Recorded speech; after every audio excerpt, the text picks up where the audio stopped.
మొట్టమొదటిసారి ఉద్యోగం రావడం, ఒక బాధ్యతను చేపట్టడం అనేది అనిర్వచనీయమైన సందర్భం.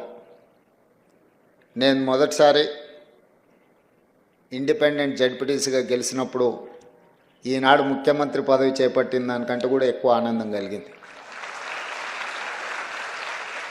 ఎందుకు అంటే ప్రజా జీవితంలో ప్రజలకు సేవ అందించాలనుకొని చాలామంది కలలు కంటుంటారు, కానీ కొద్దిమందికి అవకాశం వస్తుంది.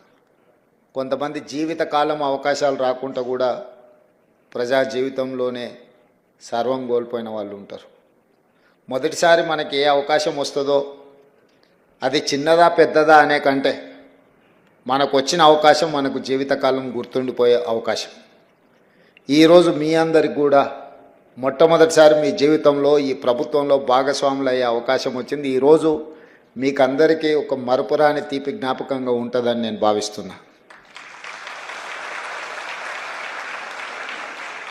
ఈ ఉద్యోగ నియామకాలు వివిధ శాఖలకు సంబంధించి, ముఖ్యంగా municipal administration and urban development, Panchayat Raj and rural development శాఖలకు సంబంధించిన నియామకాలు.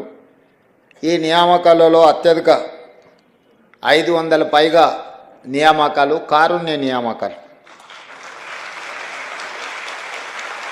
మీ తల్లిదండ్రులు, మీ కుటుంబ సభ్యులు బ్రతికున్నంత వరకు ఈ ప్రజలకు సేవలు అందించి ప్రభుత్వ ఉద్యోగంలోనే వాళ్ళ అకాల మరణం చెందడం వల్ల వారి వారసత్వంగా వారు అందించిన సేవలకు గుర్తింపుగా ఈ కారుణ్య నియామకాలు చేపట్టడం జరుగుతుంది. అందులో భాగంగానే జూనియర్ అసిస్టెంట్స్, అదేవిధంగా town planning officers, assistant engineers, junior technical officers, junior technical పంచాయతీరాజ్కు సంబంధించిన ఆఫీసర్స్, సేమ్ పంచాయతీరాజ్లో assistant engineers, assistant technical officers, అంటే ఒకవైపు మున్సిపల్ శాఖ, రెండవ వైపు పంచాయతీరాజ్ శాఖ. ఈ రెండు శాఖలకు సంబంధించి 922 మందికి ఈరోజు నియామకాలను అందిస్తున్నాము.